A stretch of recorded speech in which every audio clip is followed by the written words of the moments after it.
We're Katie and Bryan, and this is our home, a 32-foot sailboat named Lutra. Together aboard, we are sailing south to Mexico and beyond, exploring our beautiful planet every step of the way.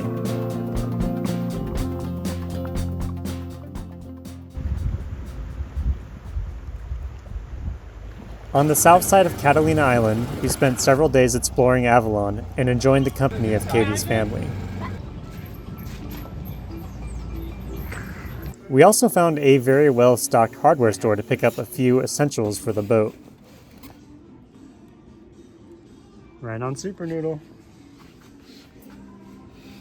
After a few weeks in the Channel Islands, it was time to move on.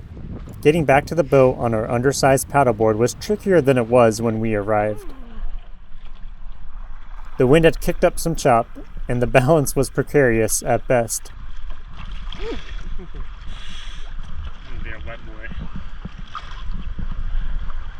But luckily, it was a very short trip.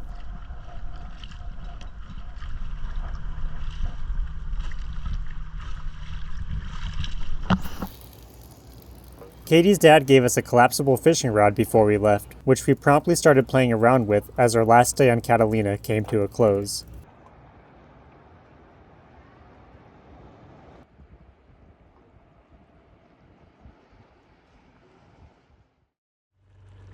From Catalina, we decided to sail to Long Beach, where we have a very long list of projects to tick off the list before we push further south. This was part of the compromise we made when we left Monterey. We knew we hadn't finished everything, but we also knew that we could get much of this work done on our way south.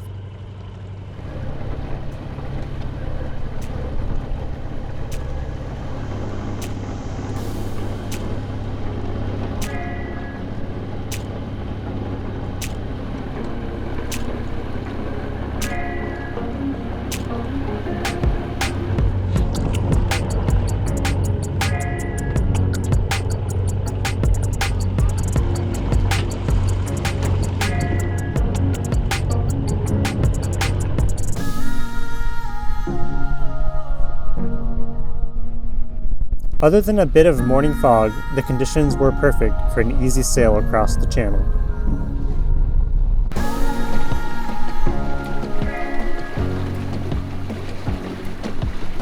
Six knots.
We don't really know where we're supposed to go because we came in after hours on a Sunday and we were told from the AI that we should tie up to the... You know what? Those are impounded boats over there. Yikes. So I guess we probably weren't supposed to go over there. So we don't want to be impounded. But from what we could tell, it says if we arrive after hours to tie up in front of the office, which is what we just did. And hopefully we don't get yelled at. Foreshadowing.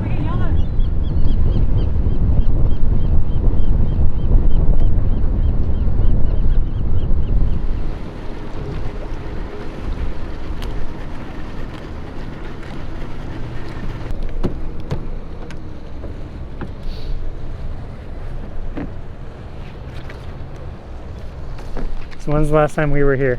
This is the marina that Bryan and I used to walk around in when I lived in Long Beach, and we would look at all the boats and Just Bryan daydream about boats. Daydream about boats. Bryan would tell me the boats that he thought were cool and were ugly. And then the ugly boats look like this. This is where I formed all my thoughts about sailboats, was walking around Katie's here. formative sailboat years. Mostly heavily influenced by Bryan's takes.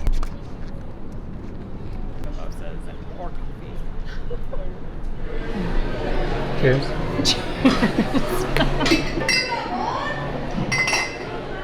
The next morning, after moving Lutra to her assigned slip, we caught a ride over to the other side of town to help a friend on his boat. Welcome to Shoreline, you guys. Look at this fancy gate you guys have and everything.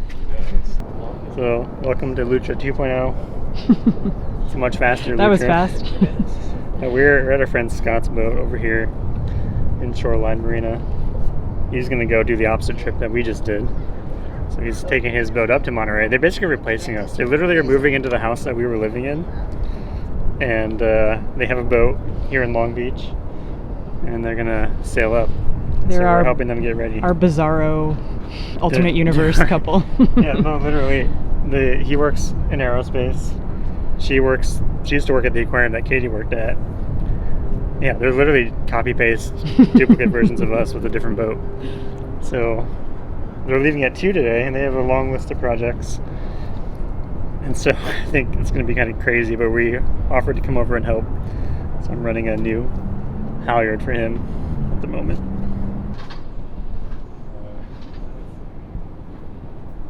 I have had all these plans. So Nice here, job. but this actually, it's only supposed to be down here. I used what was originally here. Oh yeah, this is too much swing for it. So like, So it gives you more so leverage. but I ordered another one, but it was the wrong, it was like offset. I was gonna put a second one. But you can also move that one if you really want to. Probably just right, there's a plug for this. Can you install it? Kind of like the other. So I can get out of the way.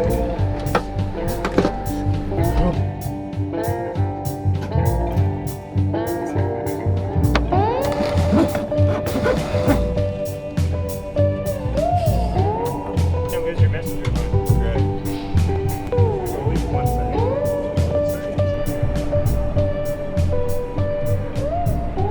Seeing how much they're trying to pack in before they're leaving makes me feel really good about us delaying our trip a little bit to be ready, because it's a lot less chaotic for us. But I think they're going to be great. He's definitely brought a good crew along with him, and he's got some smart engineers in the bunch. So I think any problems they face, they'll be able to tackle them, no problem. But yeah, definitely a little bit chaotic today.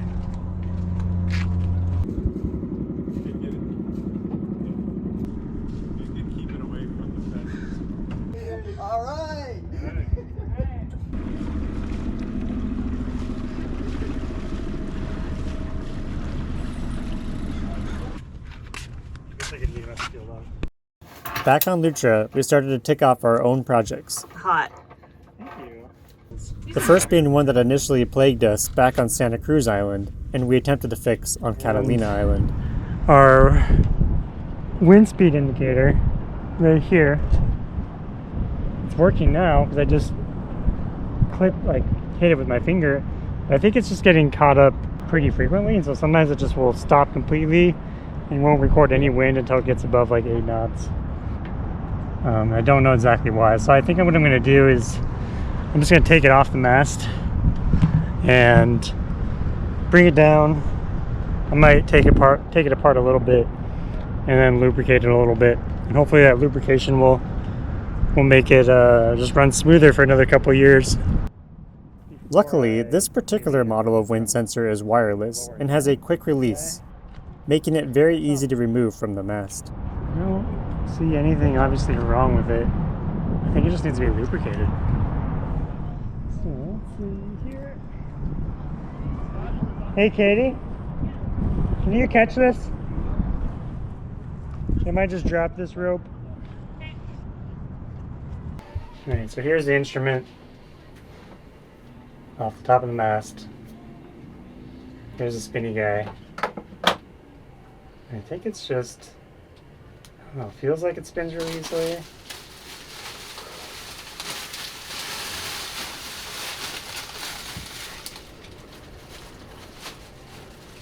spins pretty easily, right? Or blow on my wind instrument. Okay, you can't blow very hard. Well, I was blowing the wrong direction. We can blow on this side, the same direction. See? Good job. Let's see how fast your wind speed is. Alright. You go I'll first. hold you blow. Oh, I can go first. Yeah, you go first.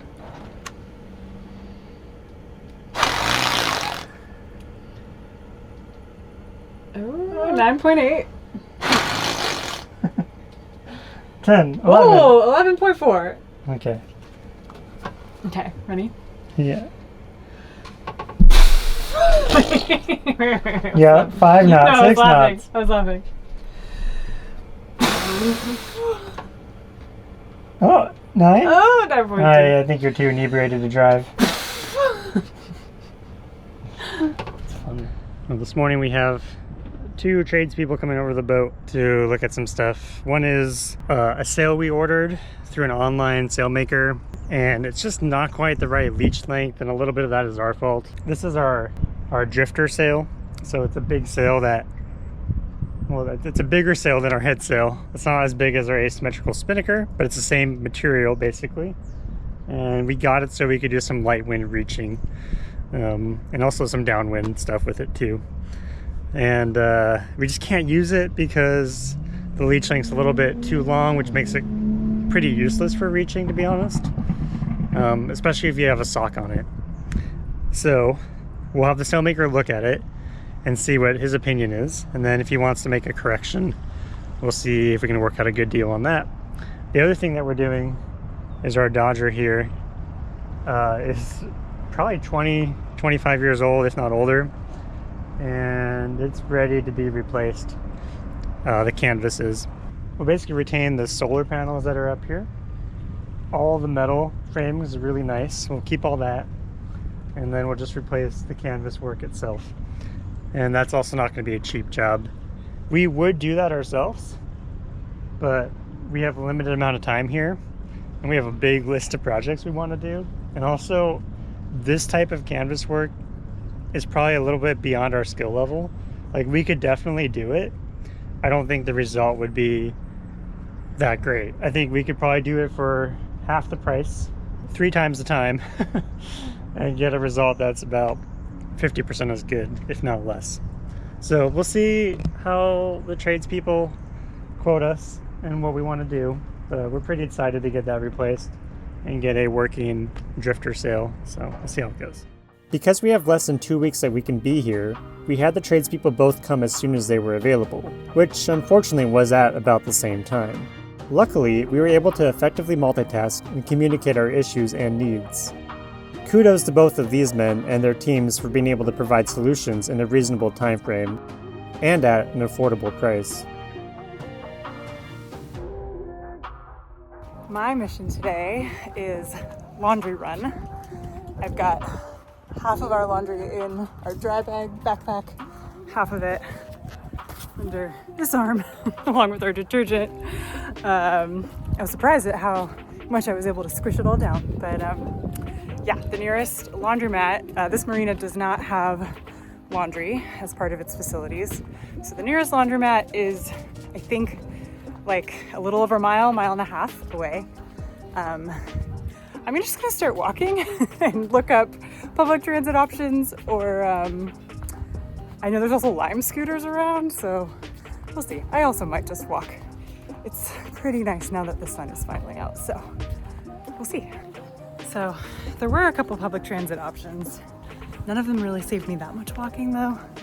And I wasn't able to find a Lime scooter. So hoofed it, about a mile and a half, not bad. And honestly, again, it's really nice. Doing the laundry is a routine task at home, but is a good example of how the little but necessary things can eat up a lot of our time when living on a boat.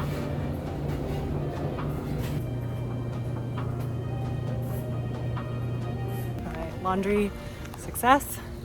Now the goal is to make it back to the boat before the rain, which is a coming.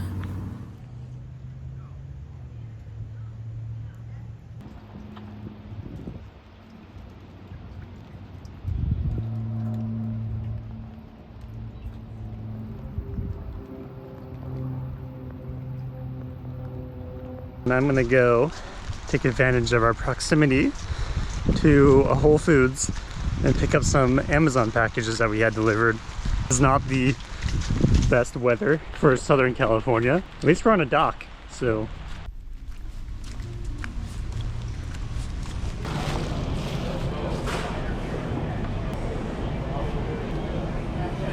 It rained for more than half the time we were docked here, which is quite unlucky. But a Whole Foods being across the street was such a huge blessing for our Amazon boat part needs, and we tried not to complain too much. The constant rain meant that we tabled most of our outdoor projects and focused on things that we could do inside, like installing an automatic rinse timer for our water maker,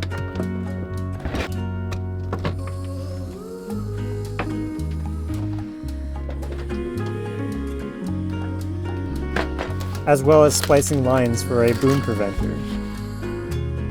Though splicing isn't exactly our forte. This is also splicing.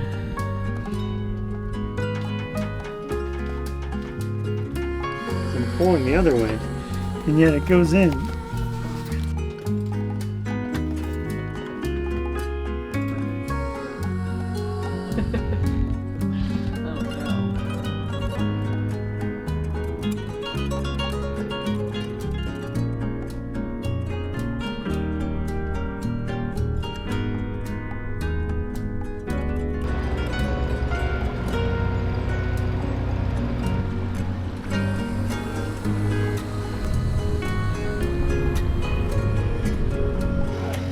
And though the weather hasn't been great, we did luck out with the farmer's market that popped up at the end of our dock once a week.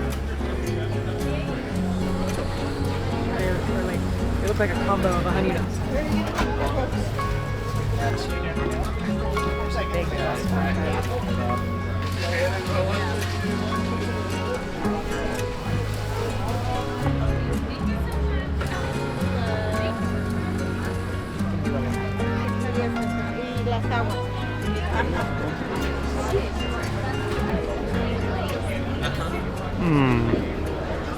Pretty good.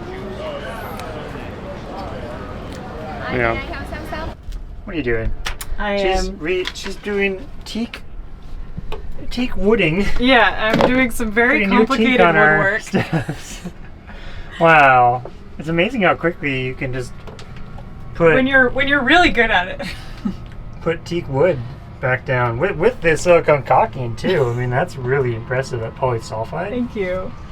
It requires a lot of skill. No, I'm adding tread to the stairs. We're putting tread on our stairs because there was some kind of like abrasive tread that was on there that was worn off, and it needs to be revarnished anyway. And so this will be like a holdover until we revarnish, where we can have something we won't slip on as easily, and also look kind of nice at least until they're dirty. While Katie does our retreading of our stairs, I'm gonna go do our first service oil changes on their engine. These are because it's a new engine. These need to be done after the first 50 hours. So normally it'd be like 150 hours or annually. But because it's a new engine, we got to do them early. One really nice feature about this engine, and it's true on a lot of engines, but my last engine didn't have this feature, is that there's a built-in sump pump. So we have the shallow sump version of this engine. And we do have room at the bottom probably to get our hand under there and unscrew a nut, but it's always a real big pain to drain the oil from the bottom of an engine like this, because you don't really have a pan flat enough to do that and get it out safely. So if you go too fast, it will just slip past the valve, I think. Our oil filter wrench was the wrong size for our new engine, so I resorted to the brute force method of pounding a screwdriver through the filter. It's not pretty, but it worked.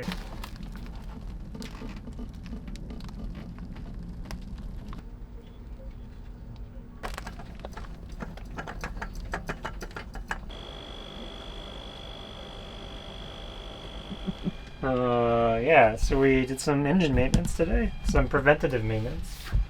And we have the schedule in our Beta Marine manual of what they want you to do. And since the engine's still new, there was a first 50 hours set of maintenance items we had to take off. Of those, it's changing the engine oil, changing the engine oil filter, of course, in the process, check all the nuts, which we've done, and then change the gearbox oil, which we did. The only thing we didn't do is check the anode, which we will do soon. And then we also have a spreadsheet.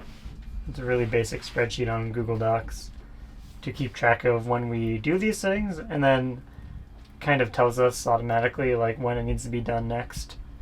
So I'm going to do 11/24, 2025, and then it's going to tell me I probably got to do it again in 2028, but in reality it's every 500 miles that we do that. So our 2 weeks were up and it was time to move along. We have plans to stay in this area for a few more days for the holidays, and then we'll be on our way.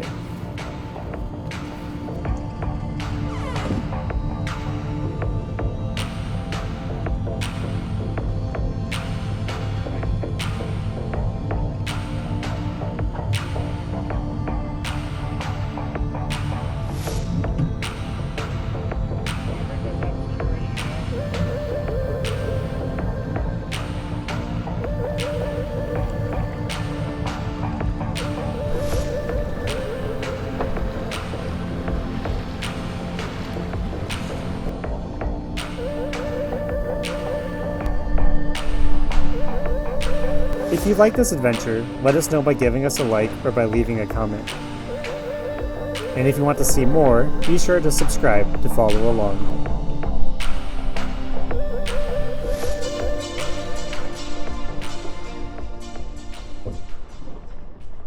In the meantime, what do we got down here?